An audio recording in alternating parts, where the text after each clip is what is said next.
que en la práctica les quiero decir que en Guatemala no se lleva a cabo, de ni modo, el sector empresarial no va a paralizar en sus propias labores. Sin embargo, pues está dentro de la legislación laboral guatemalteca. Y la huelga que Mario López Larrabe, pues él siempre indicaba que era el arma más valiosa que podían tener los trabajadores precisamente para presionar sus reivindicaciones de carácter económico-social a los patronos. Hoy por hoy, ya hace muchos años que no se escucha precisamente la institución de la huelga, por muchos motivos hoy. El primero es una limitación que la misma ley le otorga a la clase trabajadora.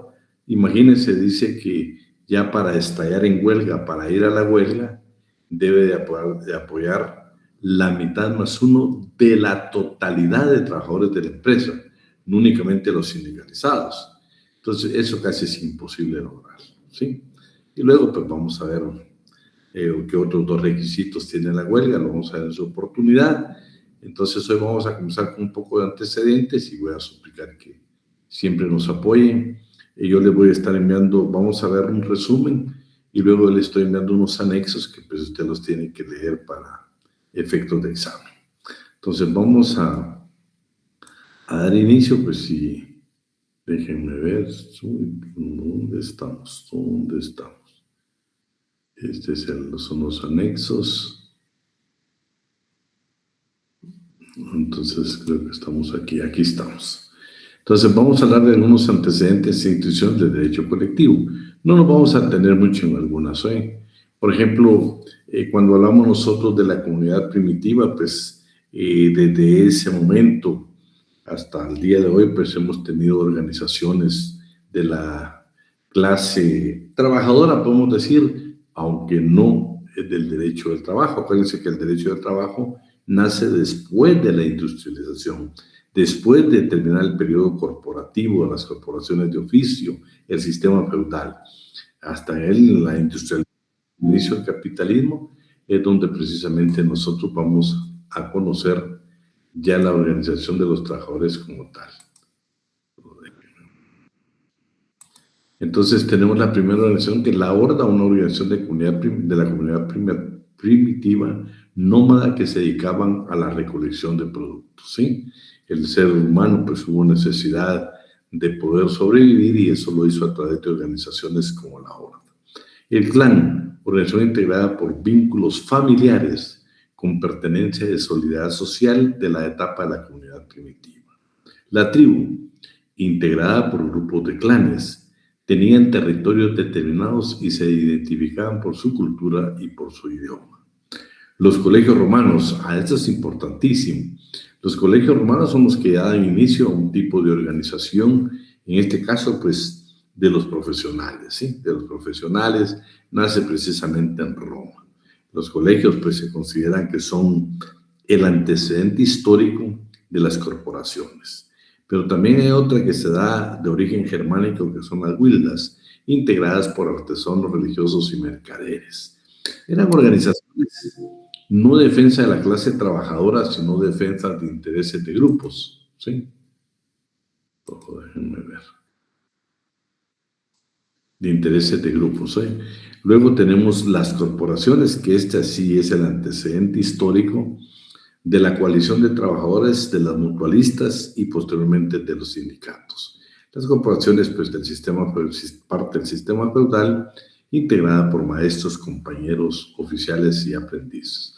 Todos estos temas los tenemos más desarrollados en cada uno de los anexos que yo les voy a proporcionar y que se los estaré enviando, ¿sí?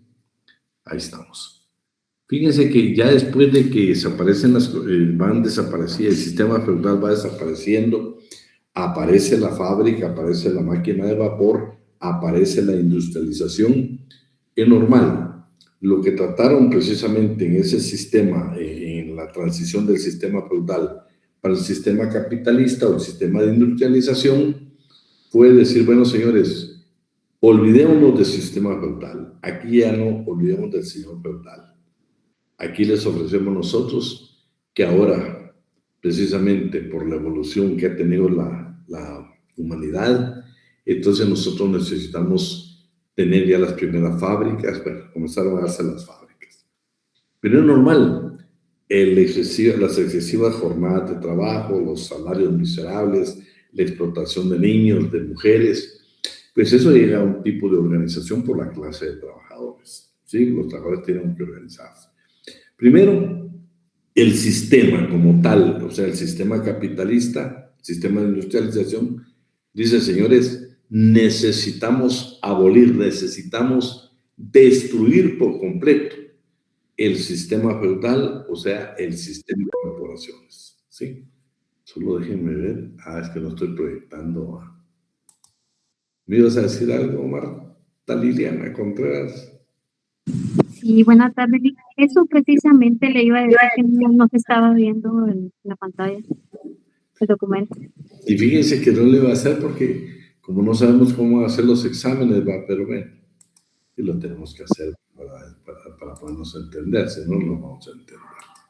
Gracias. No, gracias a ti por recordar. Bueno, entonces decía que estábamos en la parte, bueno, todo esto se lo voy a hacer llegar yo hoy, no hay preocupación. Lo primero que vimos que es la parte de la horda, el clan, la tribu, los colegios romanos, las guildas y las corporaciones. Luego ya entramos a la página 3, que les está indicando. Bueno, entonces, el sistema como tal dice, señores, no podemos nosotros permitir que se dé más el sistema feudal. ¿Sí? Debemos de destruir el sistema. Entonces existió el edicto de Turgot, que precisamente nace con la función de abolir el régimen de corporaciones y favorecer el contrato. ¿Qué quiere decir esto? Bueno, ellos dicen, señores, que desaparezcan totalmente las corporaciones, ¿sí? Que está integrada por maestros, oficiales y aprendices, ¿sí? Desaparezcamos ese sistema feudal. De la parte artesanal la tenemos que desaparecer porque aparece la fábrica. Entonces fue uno de los que el edicto de Turgot tratado de favorecer, de destruir y avanzar al sistema de industrialización. Y favorecer el contrato. ¿Qué queremos decir con esto? Este edicto lo que dice, señores, no olvidemos de ese sistema. Ahora nosotros, a las personas, a los trabajadores, sobre un nuevo sistema. Usted puede ir a trabajar a una fábrica y ya no necesita ser usted oficial o ser maestro.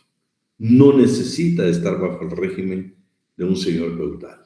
Ahora usted puede firmar su contrato de trabajo. Usted elige con quién trabajar. Está apareciendo en la fábrica. Usted puede elegir con qué patrono trabajar. Entonces, por eso dice, favoreció el contrato. ¿Sí? Lo que conocemos, por supuesto, el contrato individual de trabajo. Luego existió otra ley, la famosa ley de Chapelier. Ley que abolió las corporaciones también, pero fíjense que esta protegió el nacimiento de la empresa y los obreros.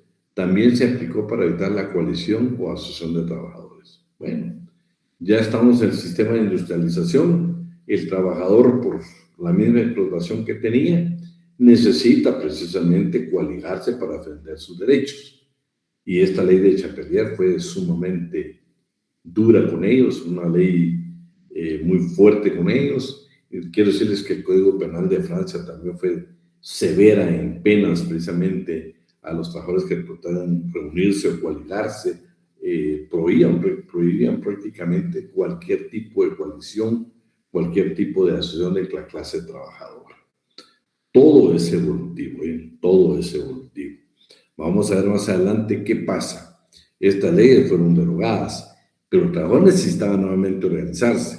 Entonces aparecen las mutualistas, ¿sí? Después de las mutualistas, vamos a ver que aparece nuevamente la fuerza de la coalición de trabajadores y eso de origen a lo que hoy conocemos como los sindicatos.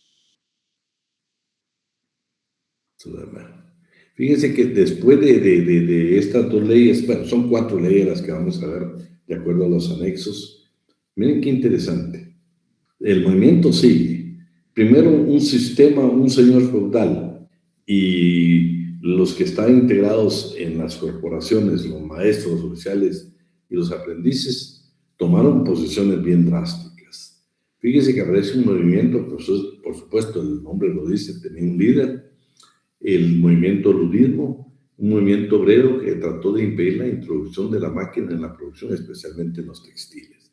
Vean, ellos trataron de que cuando veían transporte con maquinaria para las fábricas, maquinaria industrial para las fábricas, el sistema de querer defender el sistema feudal de los seguidores de este movimiento era destruir, quemar la maquinaria, que la máquina no llegara a las fábricas, porque querían mantener el sistema feudal.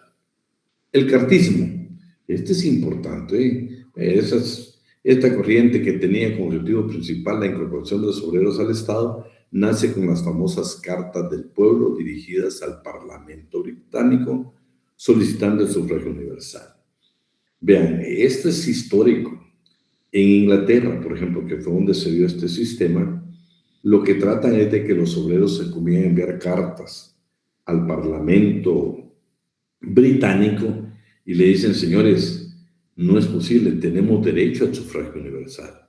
Todos los miembros de esta comunidad tenemos derecho a votar, tenemos derecho a elegir y ser electos.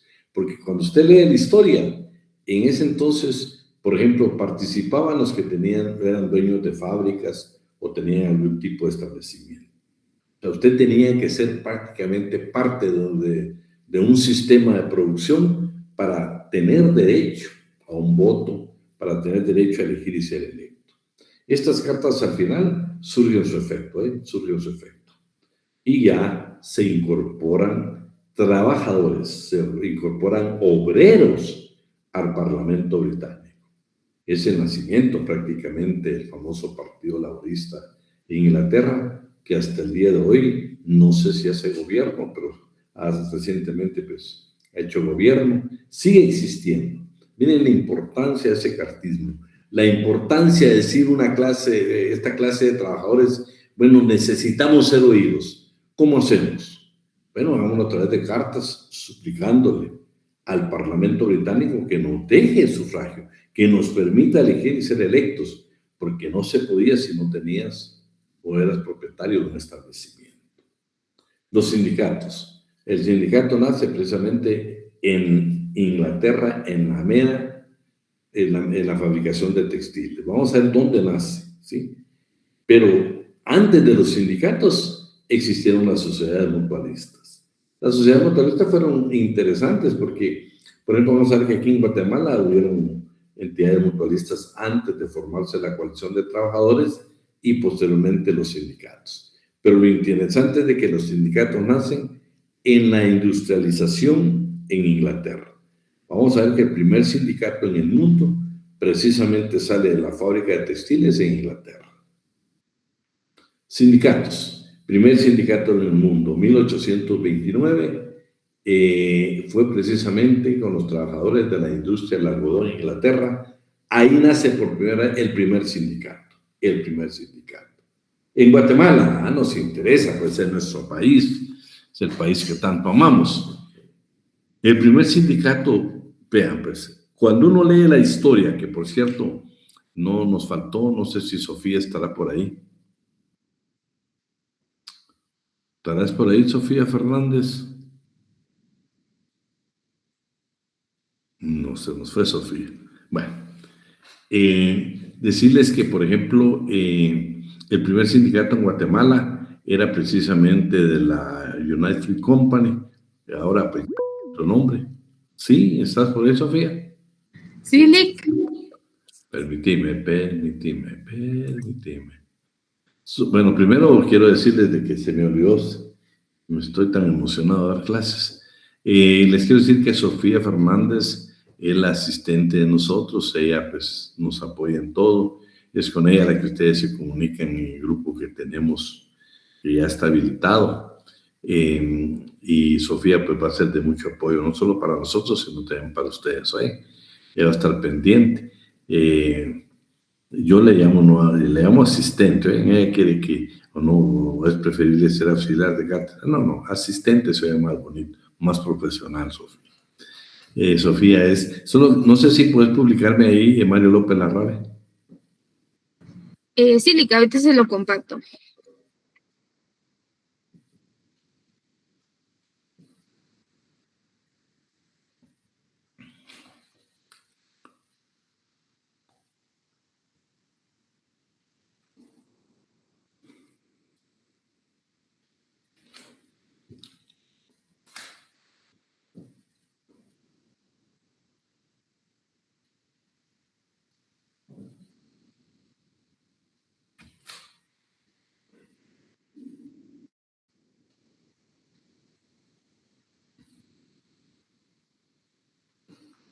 Vean, ahí Sofía nos hizo favor de publicar el libro Breve Historia del Movimiento Sindical Guatemalteco de el licenciado Mario López Larrabe, que por cierto fue decano de nuestra casa de estudios. Esta es lectura obligatoria para el primer parcial. Usted me dice, Lick, ¿dónde lo puedo adquirir? ¿No? Usted lo puede obtener. Pues fue un escritor guatemalteco, un decano en nuestra casa de estudios, y él, pues ese libro usted lo puede conseguir donde usted pueda. Sabe que la filosofía de esta cátedra no es cargarlos a ustedes con compra de libros, sino que usted busque lo más cómodo que pueda hacer para usted. A usted ahí lo puede extraer de cualquier lugar, ¿sí? Usted aquí no tenga pena, no sabe que mi filosofía en la vida es de apoyar, no de dificultar la enseñanza con el alumno. Sofía, no sé si querés hablar ahí la bienvenida. Sofía Fernández. No, como que Sofía está... Bueno, después le vamos a dar el espacio a Sofía para que se presente. Y usted y el licenciado Alan García, que saben que pues es prácticamente el otro apoyo académico que yo tengo, pues un profesional que se instruye mucho en el derecho laboral, ¿no? Entonces, Mario López Larrabe va a ser obligatorio para este curso. ¿Por qué se los indicaba? Cuando ustedes lean el libro Mario López Larrabe, se van a dar cuenta que antes de 1947 ya existían sindicatos, pero legalmente inscritos en Guatemala nos aparece el de 1947. Y vea que le han cambiado. Primero se referían precisamente a la empresa bananera de origen norteamericano. Y ahora pues ya se dice, si usted pregunta ahora actualmente por acceso a la información, se va a indicar que el primer sindicato inscrito en Guatemala es el Sindicato de Trabajadores Bananeros de Izabal, que realmente en 1947 no existía esta empresa como tal, sino que era precisamente la United Fruit Company, que era de carácter norteamericano. Entonces, pero lo vamos a dejar para efectos de clase, para efectos de examen, que el primer sindicato entonces fue el CITRAVI, que fue inscrito en 1947. Pero bueno, la ley guatemalteca permite que los patronos también puedan participar con sindicatos. Pero resulta que ellos no van a utilizar. Ellos utilizan las famosas coordinadoras, utilizan las cámaras empresariales, la Cámara del Agro, la Cámara de Industria, la de Comercio. Si ustedes ven, están ellos prácticamente por cámaras, sí, por cámaras. No por sindicatos. Pero, sin embargo, en toda la historia de Guatemala, por lo menos desde 1944, el único sindicato registrado es el Sindicato Patronal de Industriales de Guatemala. A esta le puse el dónde está, que precisamente lo narra Mario López Larrabe en la breve historia del movimiento sindical. El único sindicato en Guatemala es el Sindicato Patronal de Industriales. Son preguntas que seguro se las vamos a preguntar en el examen. Bueno, luego déjenme ver que me paso muy rápido aquí. Bueno. Luego, nacimiento del derecho colectivo al trabajo, es lo que yo les indicaba. Tenemos primero los colegios romanos, luego tenemos las corporaciones de oficio y posteriormente nos aparecen las sociedades mutualistas, las sociedades de socorro, ¿sí? En Gran Bretaña aparecen las sociedades de socorro mutuo, cuya actividad principal era prestar auxilio ante riesgos físicos de enfermedad, accidente o muerte de sus asociados. En Guatemala, las primeras organizaciones mutualistas, no estamos hablando de sindicatos, el sindicato hablamos que fue en 1947, precisamente los trabajadores bananeros. Pero las primeras organizaciones que Mario López Larrabe describe en su libro son precisamente las sociedades mutualistas como el Porvenir de los Obreros, que hasta la fecha todavía existen algunas propiedades a nombre de ellos. Lástima que hace un par de años ellos tenían una biblioteca que estaba ubicada, ay Dios mío, no sé si es segunda avenida y como 13 calle. lo cerraron. Imagínense qué historia puede haber en esa biblioteca del Porvenir de los Obreros, creada en 1894-96. Luego está la Maternidad Obrera y la Sociedad Joaquina. La Sociedad Joaquina, pues, el presidente la hizo desde ese entonces, la hizo precisamente en honor a su señora madre. Entonces, luego tenemos la Coalición de Trabajadores. Esto es importante, este es el verdadero inicio, ¿sí? La Coalición de Trabajadores, fíjense que imagínense, en países como Francia estuvieron penados. México lo tenía penado como hasta con pena de muerte. O sea, no permitían que los trabajadores estuvieran coaligados, ¿sí? Y Guatemala, pues tampoco fue la excepción. Las primeras coaliciones de trabajadores que no tenían nombre, sino que únicamente aquellos movimientos espontáneos que aparecen. Por ejemplo, vamos a encontrar nosotros en la vida guatemalteca. Fíjense que ustedes van a escuchar este movimiento.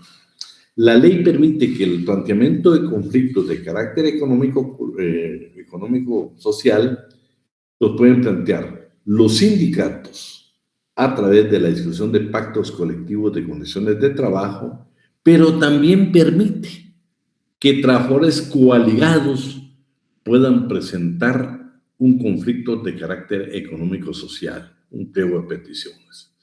Una de las que yo recuerdo de las organizaciones más de la coalición de trabajadores, bien valiosa para mí, fue una que iniciaron los médicos de los hospitales nacionales, ¿sí?, del Ministerio de Salud.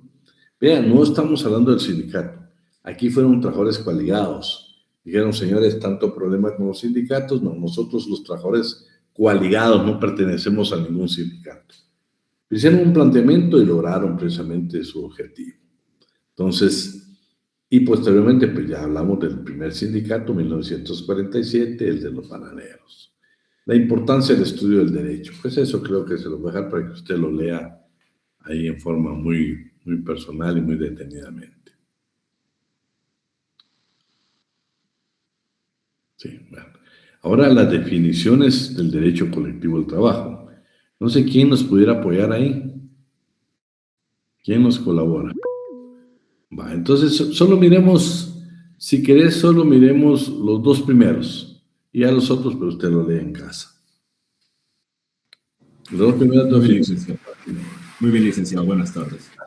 Definiciones del derecho colectivo del trabajo, según De la Cueva, son los principios, normas e instituciones que reglamentan la formación y funciones de las asociaciones profesionales de trabajadores y patronos, sus relaciones, su posición frente al Estado y los conflictos colectivos de trabajo. Según Cabanellas, el derecho colectivo laboral puede definirse como aquel que, teniendo por sujetos a conjuntos o grupos de trabajadores y de patronos en relación a condiciones de solidaridad provenientes de su condición de prestadores o dadores de trabajo, desarrolla su objetivo en organizaciones grupales, determinando o fijando reglas comunes a las categorías profesionales o actuando en forma conjunta en defensa de sus derechos e intereses. Bueno, entonces, lo demás, por favor, ya ustedes las otras, pues ya las leemos en la comunidad de nuestra casa, ¿sí? Déjenme ver, que esto pasa muy rápido. Bueno, la finalidad del derecho colectivo del trabajo. El reconocimiento que tiene que ser, por supuesto, patronos, trabajadores, estados, organismos nacionales e internacionales. La negociación colectiva, o sea, mejorar las condiciones socioeconómicas a través de la negociación colectiva, tal como lo establece el artículo 106 de la Constitución Política de la República de Guatemala, y la democratización que regula el cuarto considerando el inciso F del Código de Trabajo. La naturaleza jurídica. Vean, los tratadistas dicen, señores, cuando nosotros queremos buscar la esencia del derecho colectivo del trabajo, podemos hacerlo desde tres ángulos. Derecho frente al empresario, frente al patrono, el derecho frente al Estado y el derecho, ambos van a llegar a que es parte del derecho público. En conclusión, el derecho colectivo del trabajo, su naturaleza jurídica, es ser parte del derecho público de acuerdo al cuarto, considerando inciso E del Código de Trabajo. ¿Sí? Permítanme que me confunda aquí para irla pasando. Bueno, las instituciones del derecho colectivo del trabajo. Vean, yo lo tengo en mi punto de vista. Oye, por favor, ustedes van a leer algunos estadistas que no coinciden, pero yo lo veo desde mi punto de vista y desde el punto de vista de la experiencia, y ustedes mismos lo van a analizar conmigo. Formas de organización colectiva que originan la convención colectiva. Formas de organización colectiva que originan la convención colectiva. No estamos hablando de ningún tipo de resolución, pero sí que impacta y es parte del derecho en esa empresa, es parte de los derechos adquiridos, es parte de la legislación, todos estos derechos. Fíjense que cuando nosotros ubicamos el artículo 374 del Código de Trabajo, usted va a encontrar que ahí le habla que precisamente es el arreglo directo. Y vean, aquí lo que dice, por eso le pongo unión de trabajadores, unión de trabajadores. No estamos hablando de coalición de trabajadores, no, es una unión de trabajadores. Y lo vamos a explicar por qué. En el artículo 374 del Código de Trabajo dice que cuando surgen controversias de la actividad diaria en una empresa, los trabajadores pueden agruparse, delegar precisamente un comité ad hoc, y ellos pues tienen derecho a acudir al patrono, y ahí usted lee, dice, de forma amigable, le van a hacer solicitudes. Si pueden, la resuelven de común acuerdo patronos y trabajadores, y si no, van a buscar amigables componedores para poder arreglar sus conflictos, sus diferencias que puedan tener. Si usted ve, no hay intervención del Estado de ninguna forma. A veces se utiliza, por ejemplo, los trabajadores del Estado utilizan a la Oficina Nacional de Servicio Civil, los trabajadores a la Inspección General de Trabajo, pero no es, lo utilizan como amigables componedores, no aplicación de la ley, sino buscar una solución. Pero para estar bien claros, que no tiene nada que ver con la coalición de trabajadores que está en el artículo 377, alguien tiene su código de trabajo, que me lee el artículo 374. ¿Quién nos colabora? Por favor. Artículo 374. Patronos y trabajadores tratarán de resolver sus diferencias por medio del arreglo directo, con la sola intervención de ellos o con la de cualesquiera otros amigables componedores. Al efecto, los trabajadores pueden constituir consejos o comités ad hoc o permanentes en cada lugar de trabajo, compuestos por no más de 3 miembros, quienes se encargarán de plantear a los patronos o a los representantes de estos verbalmente o por escrito sus quejas o solicitudes. Dichos consejos o comités harán siempre sus gestiones en forma atenta y cuando así procedieren, el patrón o su representante no pueden negarse a recibirlos a la mayor brevedad que les sea posible. A ver, dice quejas o solicitudes. Vean lo que están pidiendo. Lo tienen que hacer en la forma más amistosa. Luego los siguientes artículos le hablan de que pues ya se interviene, ya si ellos se ponen de acuerdo van a levantar un acta, esa acta la van a hacer llegar a la Inspección General de Trabajo para evitar represalias y para que se dé cumplimiento a lo convenido. Pero ¿qué diferencia tenemos? Porque a la coalición de trabajadores o los sindicatos ya intervienen en un conflicto de carácter económico-social, ya hay un pliego de peticiones, no son simples quejas, no son simples solicitudes, pliego de peticiones ante los patronos. Vean, cuando usted escucha la palabra la entidad está emplazada, no pueden despedir a los trabajadores porque la entidad está emplazada. Estamos hablando del contenido del artículo 377 del Código de Trabajo. Pero veamos qué dice, por favor. ¿Quién nos lo lee? Artículo 377. Despacio, por favor. ¿Puedo apoyar? Por favor. De acuerdo. Dice conciliación. Cuando en un lugar de trabajo se produzca una cuestión susceptible de provocar una huelga o paro, los interesados, si se tratare de patronos o de trabajadores no sindicalizados, elaborarán y suscribirán un pliego de peticiones. Solo detenete ahí. Vean pues, el conflicto es de tal manera que puede provocar una huelga si son trabajadores. Paro si fueran patronos, pero eso no se da. Pues escuchen, susceptible de provocar una huelga. Miren qué diferencia con el 374. Allá son simples quejas, ¿sí? No, aquí estamos hablando de que si no se resuelve este problema, puede irse a la huelga por parte de los trabajadores. Continuamos. Ok. En el que asimismo designarán 3 delegados que conozcan muy bien las causas que provocan el conflicto y a quienes se les conferirá en el propio documento poder suficiente para firmar cualquier arreglo en definitiva o simplemente ad referendum. Eso lo que está indicando es que nosotros en la asamblea, ya sea trabajadores coaligados o si es sindicato, pues por supuesto, vamos a delegar a nuestros representantes sindicales 2 cosas. Les podemos poder suficiente como para que resuelvan el conflicto, o si no, ad referendum. ¿Qué significa esto? Que ellos no pueden tomar decisiones, que la contrapropuesta que pueda hacer el patrono o los patronos, debemos de convocar a una asamblea y es la asamblea la que debe tomar la decisión. Esa es prácticamente la institución ad referendum. Bueno, por favor. Continuamos. Bueno, si se tratara de patronos o trabajadores sindicalizados, la Asamblea General de la organización, de conformidad con lo provisto en este código y en los estatutos respectivos, será la que acuerde el planteamiento del conflicto, correspondiéndole la representación del sindicato al comité ejecutivo en pleno o a 3 de sus miembros que designará la propia Asamblea General. Bueno, ahí estamos entonces ante el planteamiento de un conflicto colectivo. ¿Quiénes pueden participar? Pueden participar los trabajadores coaligados o también los trabajadores sindicalizados.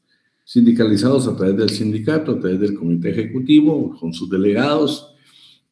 En la práctica ustedes van a escuchar que la Corte de Constitucionalidad, los juzgados de trabajo y las salas de trabajo y previsión social, ustedes van a ver que siempre utilizan el comité ad hoc, que por cierto el código únicamente lo regula en el artículo 374, que son quejas o solicitudes, pero la ley lo ha aplicado, el magistrado, el juzgador lo ha aplicado en el planteamiento del conflicto del artículo 377. Y vean pues, los sindicatos, si hoy mismo usted le preguntara ¿qué es un sindicato para usted? Pues usted vería diferentes definiciones. Lo que sí le puedo decir es que el derecho laboral, como lo platicamos la primera vez, no es un derecho ni de izquierda ni de derecha. Un sindicato no tiene ideología, ¿sí? Por más que la doctrina le llame blancos, amarillos y rojos, o que nosotros queremos llamar que son de izquierda, no, por favor. Hoy usted y yo nos vamos a enterar muy bien que un sindicato en Guatemala no tiene absolutamente nada que ver con ideologías. El sindicato es una institución creada por el legislador guatemalteco con la finalidad de que el trabajador pueda unirse y defender sus intereses. Veamos qué dice el artículo 206 del Código de Trabajo. ¿Alguien nos apoya? ¿Quién nos apoya ahí, por favor? Por favor. Buenas tardes. Artículo 206. Sindicato es toda asociación permanente de trabajadores o de patronos o de personas de profesión u oficio independiente, trabajadores independientes, constituida exclusivamente para el estudio, mejoramiento y protección de sus respectivos intereses económicos y sociales comunes. Son sindicatos campesinos los constituidos por trabajadores campesinos o patronos de empresas agrícolas o ganaderas o personas de profesión u oficio independiente, cuyas actividades y labores se desarrollan en el campo agrícola o ganadero. Son sindicatos urbanos los no comprendidos en la definición del párrafo anterior, y las disposiciones del presente capítulo son aplicables a toda clase de sindicatos, sean urbanos o campesinos. Vean, lo interesante es que se dieron cuenta que es un sindicato. No tiene nada que ver con ideologías. Estamos precisamente constituidos para defender los intereses nuestros, ¿sí? De carácter económico, de carácter social. No habla de ideología. No habla que un sindicato tiene que ser de izquierda. No, es una institución que la ley la ha creado para defensa, para que el trabajador pueda unirse, para que el trabajador pueda sindicalizarse, para que el trabajador esté unido a los demás trabajadores para defender sus intereses. No tiene nada que ver con cuestiones ideológicas. Entonces, esas son formas de organización: unión de trabajadores, coalición de trabajadores y sindicatos. Ahora veamos las formas de normación colectiva. Aquí tenemos el pacto colectivo de condiciones de trabajo, el contrato colectivo de condiciones de trabajo, que en Guatemala no se utiliza hoy, el convenio colectivo de condiciones de trabajo, artículo 386 del Código de Trabajo, el reglamento interior de trabajo y la sentencia colectiva o arbitraje. Solo para que nos vayamos ya ambientando en el derecho colectivo. ¿Quién me puede dar la lectura del artículo 49? ¿Quién nos apoya ahí? Por favor. Buenas tardes, Lic. Artículo 49 dice: pacto colectivo de condiciones de trabajo es el que se celebra entre uno o varios sindicatos de trabajadores y uno o varios patronos. Si quieres, dejémoslo hasta ahí. Miren qué interesante. Ahí te quedas ahí para que me apoyes con los demás. Vean qué interesante. El pacto colectivo de condiciones de trabajo no lo pueden celebrar los trabajadores coaligados, ni ninguna unión de trabajadores. Es un derecho exclusivo de los sindicatos. El pacto colectivo de condiciones de trabajo solo lo pueden discutir con el patrono los sindicatos. Y el sindicato, cuando hay varios sindicatos, es el mayoritario. Veamos qué dice el contrato colectivo. Artículo 38, por favor. ¿Quién nos apoya? Bueno, pues estamos iniciando. ¿Quién nos apoya? Dice: contrato colectivo de trabajo es el que se celebra entre uno o varios sindicatos de trabajadores y uno o varios patronos, o uno o varios sindicatos de patronos, por virtud del cual el sindicato o sindicatos de trabajadores se comprometen, bajo su responsabilidad, a que algunos o todos sus miembros ejecuten labores determinadas mediante una remuneración que debe ser ajustada individualmente para cada uno de estos y percibida de la misma manera. Vean, pues, lo interesante, en Guatemala no se practica, ¿no? Pero países como Canadá y Estados Unidos, sí. De hecho, cuando ustedes ven la construcción de un edificio, a veces no se hacen con contratistas, sino con un sindicato de trabajadores. Por supuesto, ahí están sindicalizados toda clase de obreros, de profesionales. Es el sindicato el que prácticamente contrata. Es el sindicato quien va a ejecutar la obra. El convenio colectivo, bueno, lo vamos a leer en su oportunidad. Fíjense que se planteó el conflicto colectivo de acuerdo al artículo 377, pero llega un momento donde interviene, por ejemplo, la coalición. La coalición es una institución integrada por patronos y trabajadores, ¿sí? Y ellos forman precisamente lo que es un juzgado, un tribunal, y ellos van a decidir sobre la primera etapa de un conflicto colectivo. Lo interesante es que puede ser que cuando planteemos el conflicto colectivo, precisamente nosotros en la conciliación podemos llegar a un acuerdo. Entonces, como ahí no existe sentencia, no hay resolución judicial, lo que existe es un convenio. Y el artículo 386 es la base legal para hablar de los convenios colectivos de condiciones de trabajo. El reglamento interior de trabajo, ese pues ya lo analizamos.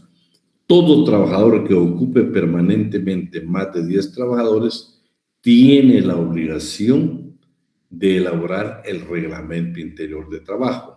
que es una disposición legal creada por el patrono, pero que va a tener plena vigencia dentro del desarrollo de las actividades de la empresa. La sentencia colectiva. Fíjese que planteamos el conflicto colectivo, el Tribunal de Conciliación no llegamos a ningún arreglo, lo sometemos nosotros a lo que nosotros conocemos precisamente como el arbitraje. En el arbitraje, pues ya de conformidad con los artículos 401, 403 y 405 del Código de Trabajo, va a llegarse a una sentencia, ¿sí? Una sentencia colectiva, un laudo arbitral, también se le llama así, o se le llama sentencia de arbitraje. Lo interesante es de que es en el planteamiento del conflicto, estas son las formas de normación colectiva. Pacto colectivo de condiciones de trabajo, contrato colectivo de condiciones de trabajo, convenio colectivo de condiciones de trabajo, reglamento interior de trabajo y la sentencia colectiva de arbitraje. Y por último tenemos las formas de expresión colectiva. La huelga, de conformidad con el artículo 239 del Código de Trabajo, precisamente ahí regula, la vamos a leer, por favor, alguien nos apoya, que nadie nos apoye con el 245.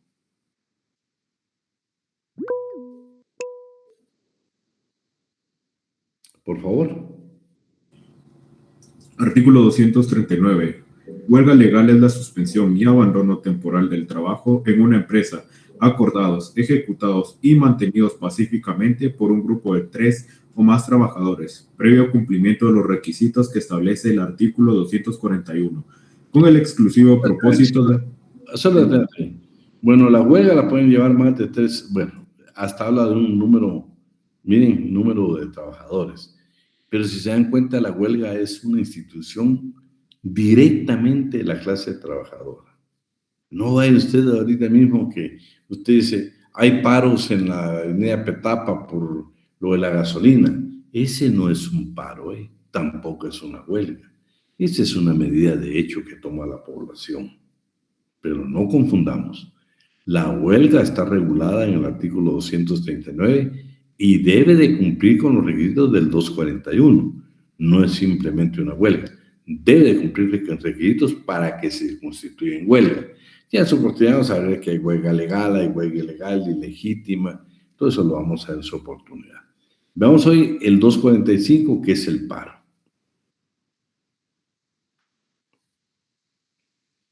¿Quién nos apoya?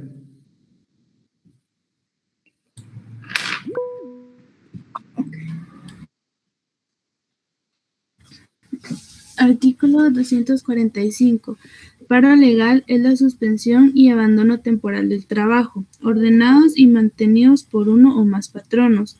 Ahí, mantenido por uno o más patronos. El paro es una institución exclusivamente del patrón. Que ya con eso yo quiero dejar, solo estamos leyendo algunas partes. Estamos en la introducción, vamos a ver el paro como tal, vamos a leer todos los artículos, vamos a ver qué dice la doctrina al respecto, algunas circunstancias que se han dado en la Corte Constitucional, pero paro en Guatemala no ha habido.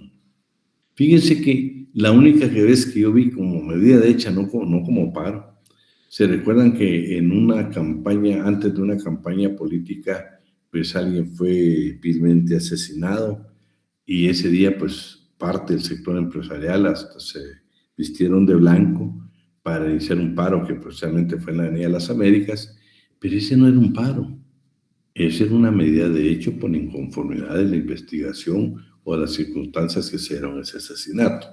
No, el paro es totalmente diferente, va a ser la defensa de los intereses del patrono frente a los trabajadores, y en ambos casos lo que habla es del cierre del establecimiento, ya sea por huelga o ya sea por paro, ¿sí?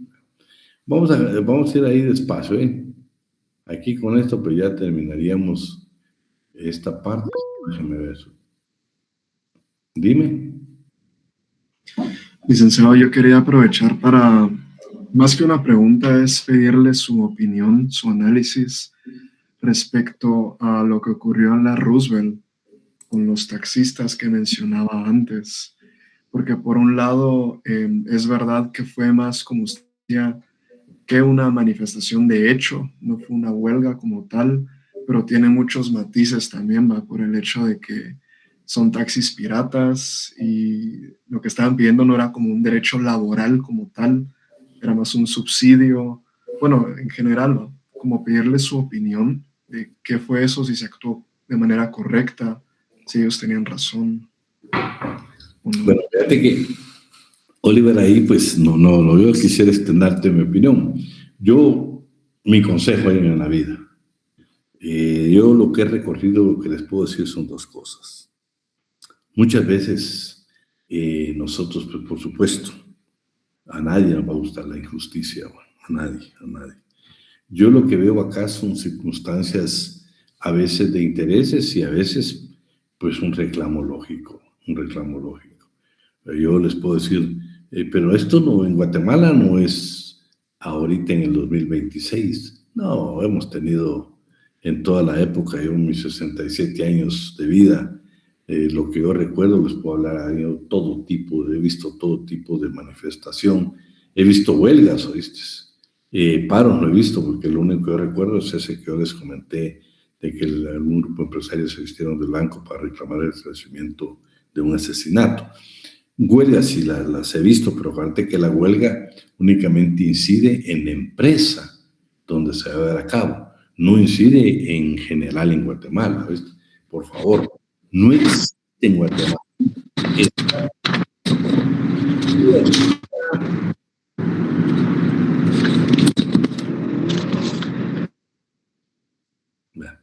Vean, pues, la huelga únicamente se lleva en el lugar, en la empresa donde los trabajadores están reclamando. Por eso tiene que apoyar la mitad más uno del total de trabajadores de la empresa. Pero no, Oliver, yo te digo, todos tenemos derecho a la manifestación, todos tenemos derecho a hacer nuestra reclamación. Yo siempre he creído respetando el derecho de los demás. O sea, nadie, pues es un principio constitucional, es una libertad amparada por el derecho internacional, el derecho a manifestación, ¿no? Ese es un derecho, ¿sí?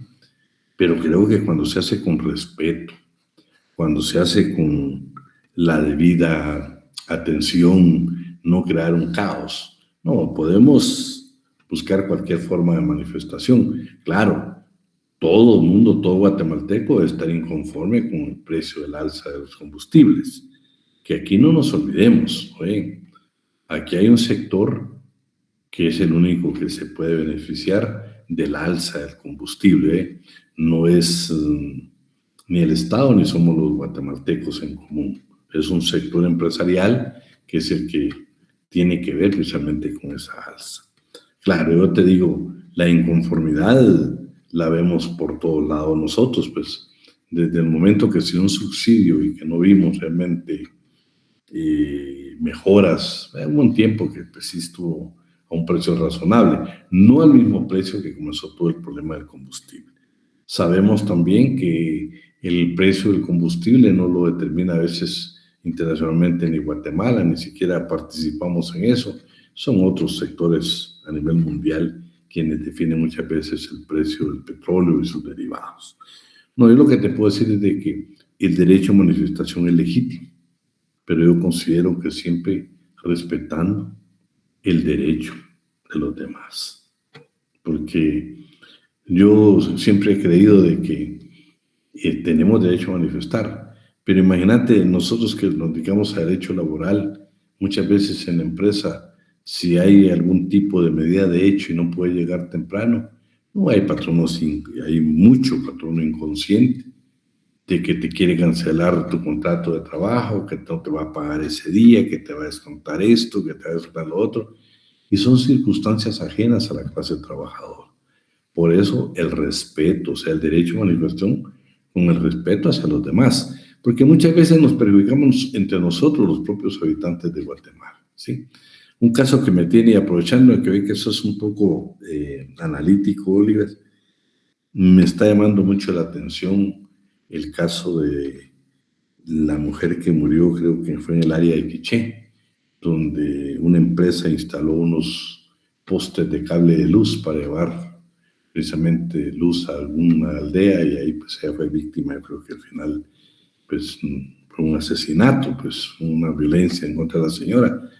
Pero mi pregunta siempre hoy, precisamente antes de dar la clase, estaba analizando, dije yo, bueno, la investigación, la persecución penal la deben de hacer desde el punto de vista si la empresa encargada de colocar esos postes para llevar la luz eléctrica a determinada aldea, verdaderamente respetaron el derecho de esa mujer. ¿No? Porque ojalá que la investigación llegue, también porque ninguna empresa, ninguna transnacional tiene derecho a perturbar nuestro derecho a propiedad privada, ninguno.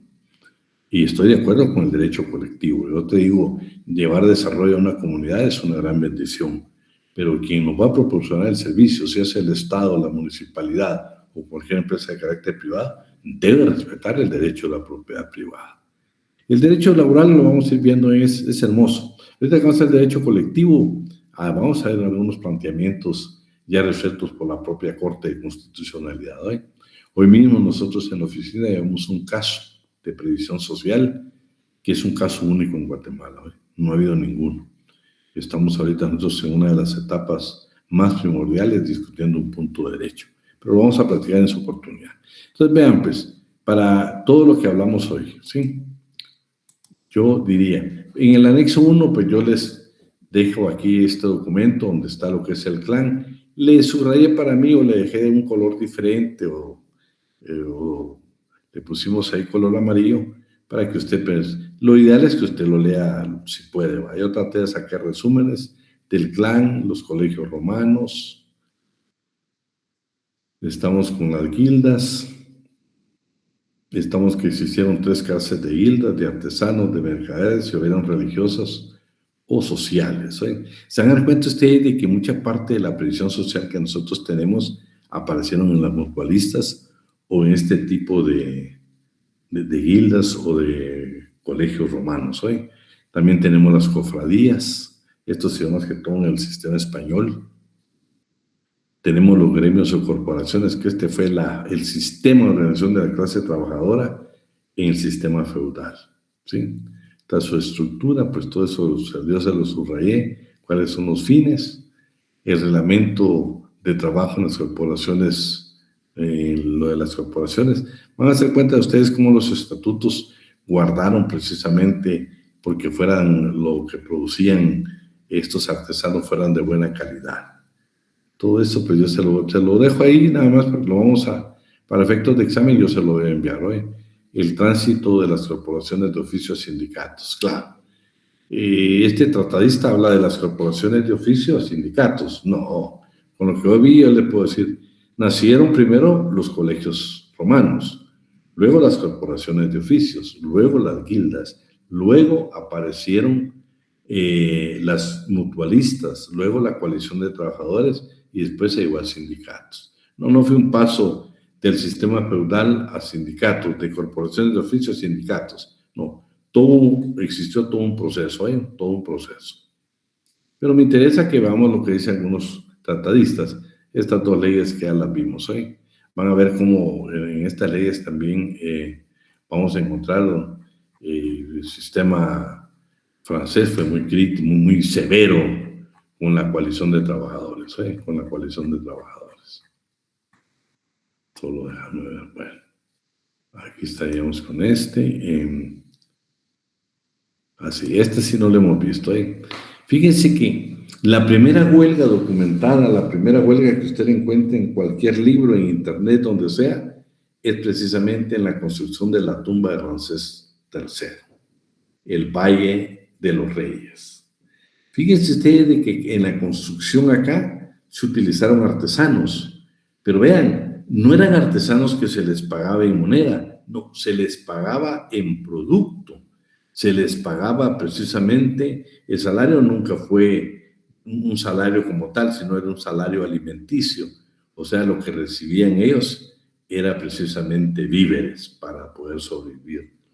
Pero con los conflictos que se estaban dando por los mercaderes y ya la lucha de algunos pueblos, se hizo imposible muchas veces llevar alimento en el antiguo Egipto a estos constructores, a estos artesanos que estaban construyendo la tumba de Ramsés III.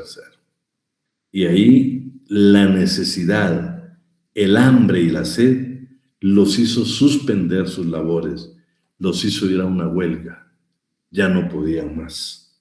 No estamos hablando de condiciones de trabajo, no, escuchen, ya no hubo alimento, ya no les proporcionaron lo básico para vivir. Entonces ellos tuvieron, por hambre y sed, ir a la primera huelga documentada. ¿Ven? Aquí se la dejo para que usted la pueda analizar. ¿Sí?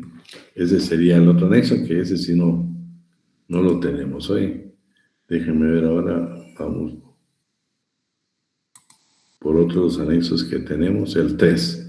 Aquí es lo que yo les hablaba a ustedes precisamente de los movimientos, como por ejemplo ya está más detallado, hablan de una nueva sociedad, pero les habla a ustedes precisamente de las duras condiciones de vida y el trabajo de la clase obrera. Estamos hablando del inicio del capitalismo, y ahí pues ya van a los tratadistas de otros temas, ¿eh? Pero yo le dejé, por ejemplo, ¿se recuerdan que vimos el ludismo? Que eran los que destruían la maquinaria para que no llegara a las fábricas.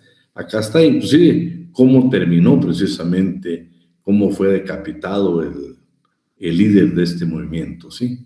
Ahí se lo dejo, el ludismo, que me interesa. Ya le hablamos bastante para que usted se entere un poco más de este sistema. El cartismo también, ya le hablé yo, hablamos del cartismo. Pero todas esas instituciones yo se las dejo acá, para que usted la vea.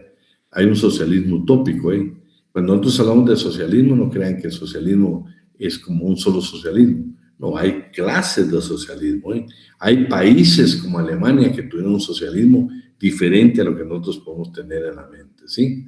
Y como, por supuesto, el marxismo y el socialismo. En esta clase nosotros vemos el anarquismo. Vamos a ver los sindicatos católicos. Vean, hay sindicatos católicos. Yo lo quería es, señores, que los sindicatos no solo sean de trabajadores, que sean de patronos y trabajadores. Así se busca la conciliación, la armonía entre trabajador y patrono. Esa fue la propuesta de los sindicatos católicos.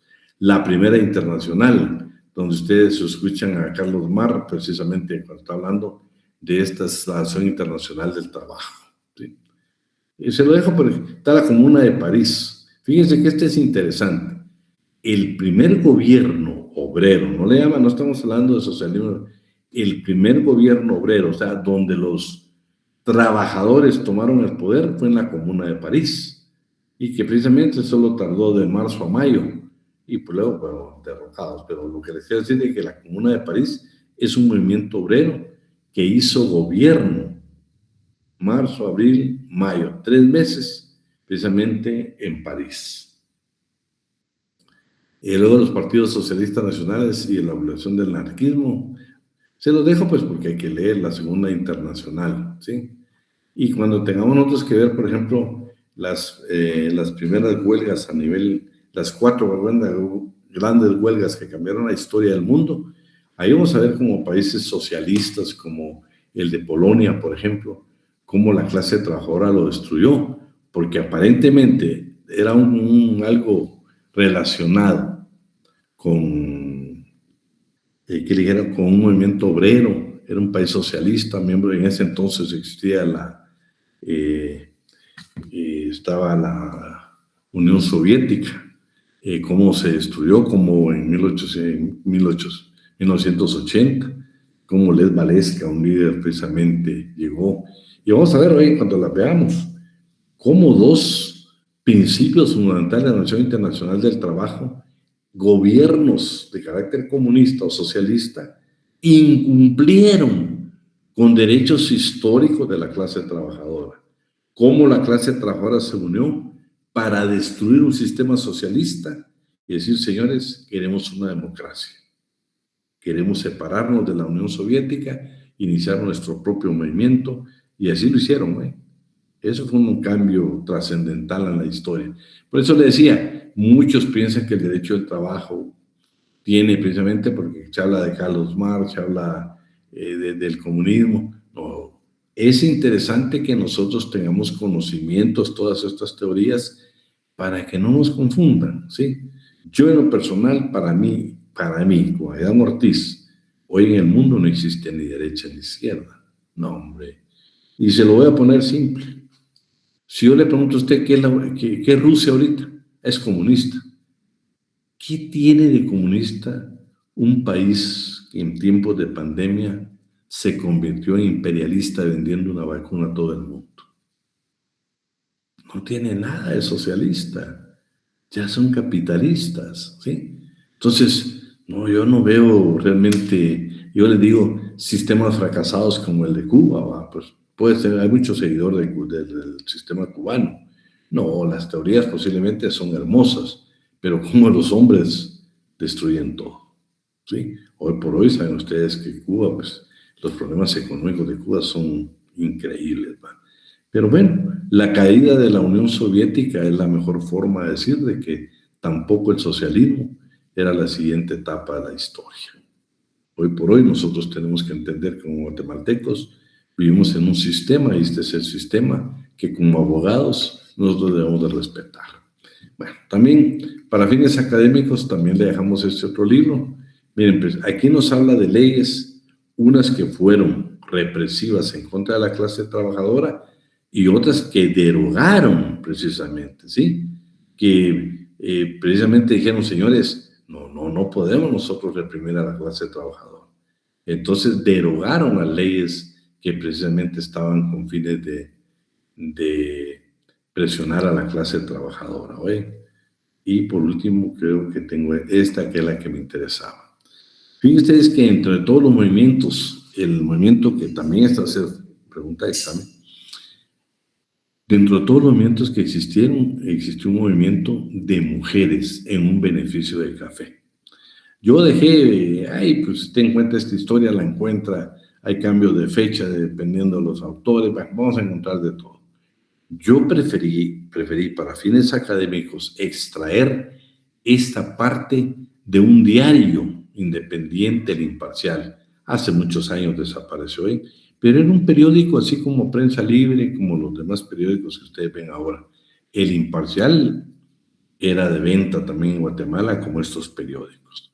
Y vean, yo de ahí pues tengo la mejor base, ahí está en qué año fue. Yo he leído tratadistas que lo ubican en otra época, pero no, esta es la época. Y mire la noticia, ¿sí? De primera plana. Se declara ayer la primera huelga femenina en un beneficio de café. Este era un beneficio de café de carácter. Bueno, lo vamos a leer hoy. ¿Quién me puede apoyar ahí con la lectura donde dice el 25 de noviembre? Por favor. Dice, el 25 de noviembre de 1925, trabajadoras del beneficio de café, La Moderna, propiedad del alemán Federico Garlach, iniciaron la que se considera primera huelga obrera de mujeres en Centroamérica. El comité de huelga fue encabezado por Berta Reyes, Ernestina, sí, perdón, me da risa el nombre, Elisa Murga y Amelia Villagrán. Entre sus solicitudes estaban reducción de la jornada de trabajo, incremento salarial, que no fueran hombres quienes las registraran al salir del trabajo, supresión de multas, equidad en el salario, suprimir los despidos por faltas a causa de enfermedad y no ser despedidas por acuerpar la huelga. Bueno, la primera huelga de mujeres en Centroamérica fue esta, 1925, trabajadoras de un beneficio de café La Moderna. Y vean qué interesante, dentro de sus peticiones estaba que no fueran hombres quienes la registraran al salir del trabajo. Es un derecho de la mujer. Hoy por hoy ustedes saben que ya hasta cuando usted es requerido por elementos de la Policía Nacional Civil, no pueden precisamente iniciar un registro a una dama. Bueno, pero vean qué interesante, en 1925, y a la mujer guatemalteca trabajadora quería que la respetaran en el sentido que no fueran hombres quienes la registraran al salir del trabajo. Supresión de multas, hasta la fecha lo escucho bien. Si no llega el lunes, entonces tampoco le van a pagar el día domingo. No lo dice la ley. Por favor, en Guatemala no existe eso, no existe multas, que porque yo no llegué el lunes me van a multar por no pagarme el domingo. Eso no existe, señores. Está prohibido por la ley. Pero miren, 1925, y ya dijeron, bueno, supriman la multa que ustedes, porque nosotros no venimos a trabajar por enfermedad o por qué, ustedes nos quieren descontar y cobrarnos multas, no se puede. Equidad en el salario, por supuesto. Igual trabajo, igual salario. No importa, mujer y hombre. ¿Sí? Se recuerdan que la mayoría de ustedes estuvieron con nosotros. Vimos aquel artículo ¿qué? 88, 89, donde la mujer puede demandar al patrono cuando ejecutan el mismo trabajo de un hombre, un varón, y le pagan más al otro por ser hombre. No, eso también está ya prohibido por la ley, ¿eh? Pero miren qué interesante. Suprimir los despidos por faltas a causa de enfermedad. Interesante, ¿eh? Sus peticiones válidas hasta el día de hoy. Hasta el día de hoy. Bueno, con eso pues terminaríamos la clase del día de hoy, invitándolos que ya pues la siguiente clase, primeramente comenzamos a conocer lo que es el Ministerio de Trabajo, ¿eh? El Ministerio de Trabajo no nace como Ministerio de Trabajo. No, ahí está el derecho administrativo del trabajo, está la administración del trabajo, antes de llegar al Código de Trabajo, antes de llegar al Ministerio de Trabajo. Como López Larrabe en su libro describe de que ya existía un departamento de trabajo. Vamos a ver cuando lean a López Larrabe cómo, por ejemplo, hubo un tiempo que se crearon los juzgados de la agricultura, pero era para juzgar a los trabajadores en beneficio de las fincas de café. Vamos a ver todo eso. Ustedes, me imagino que, no sé si alguno ya tuvo, ustedes en tiempo de estar en la facultad, ya leyeron precisamente La Patria del Criollo. Yo pienso que hay libros de literatura general o guatemalteca, que es bueno que cuando tengamos tiempo de leer la podamos leer. Vamos a dejar la clase hasta el día de hoy ahí, por favor, bienvenidos. Buenas tardes. Licenciado Alan, qué bueno que ha aparecido. Maestro, es que hoy está de manteles largos, hombre, y usted sabe que ahí uno tiene que cumplir. Bueno, sí, no, ahí está bien, lo felicito, ¿eh? Señores, buenas tardes, ¿cómo están? Gusto saludarles. Esta es la sección más alegre, ¿verdad? No, ahora están un poco alegres, hoy estuvieron un poco más alegres. ¡Hala, qué bueno! Bueno, ¿todos estuvieron con nosotros, maestro? Sí, el semestre pasado. Sí, yo creo que la totalidad. Muy bien, qué bueno. Bueno, bienvenidos, qué bueno estar nuevamente con ustedes. Primero, agradecerle a Dios por la oportunidad. Y segundo, pues al maestro Avidan, ¿verdad? Va a ser un gusto poder compartir con ustedes conocimientos nuevamente en este sexto semestre. Ya pasamos la mitad de la carrera, gracias a Dios. Para quienes no están ahí en el grupo de WhatsApp o algo, aquí está también Sofi, el grupo de Facebook de siempre, y se acuerdan que pues en redes sociales ahí para realizar los repasos correspondientes, ¿verdad? Bienvenidos, ¿verdad? Que Dios les bendiga y muchos éxitos en este semestre. Gracias, maestro. Bendiciones, Alan. Sofi, ¿estás por ahí? Sí, aquí estoy. Dale la bienvenida, pues. Pues mucho gusto, compañeros. Mi nombre es Sofía Fernández. Como dice el licenciado Alan, suponemos que la mayoría estuvieron con nosotros el semestre pasado. Entonces, pues, seguimos con la misma dinámica, con el WhatsApp, el grupo de WhatsApp. Cualquier cosa que necesiten, ahí está mi número para cualquier ocasión. Y pues esperamos que este semestre todo salga bien y solamente gracias. Vale, gracias, Sofi. Bueno, buenas tardes. Si os quieren, nos vemos el día viernes. Un fuerte abrazo.